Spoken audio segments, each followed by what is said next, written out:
গোলকেরও প্রেমধন হরিনাম সংকীর্তন, রতি না হইল কেন তার। নরোত্তম দাস ঠাকুর বলছে যে এই যে গোলকের জিনিস, এ তো সাধারণ জিনিস না, হরিনাম সংকীর্তন, তাতে আমার রতিমতি হলো না।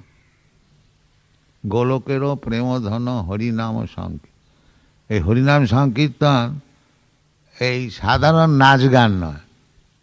অনেকে নাচ গান করে, কেউ যদি মনে করে এটাও একটা সেই রকম নাচ গান, তাহলে সে গাধা হচ্ছে। নরোত্তম দাস ঠাকুর বলছে এটা সে নাচ গান না, এটা হচ্ছে গোলকের প্রেম। যেমন কৃষ্ণ প্রকৃতির পর, এই প্রকৃতির পরেতে কৃষ্ণ, সেই রকম তার নাম গুণ লীলা পরিকর সব পর। হ্যাঁ, কৃষ্ণ থেকে আলাদা না, সেসব গোলকের জিনিস। সেই জন্য নরোত্তম দাস ঠাকুর বলছে যে গোলকেরও প্রেমধন হরিনাম সংকীর্তন, রতি না জন্মিল কেন তার। সংসার বিষা নলে দিবা নিশি হিয়া জলে, তরিবারে না কইনু উপায়।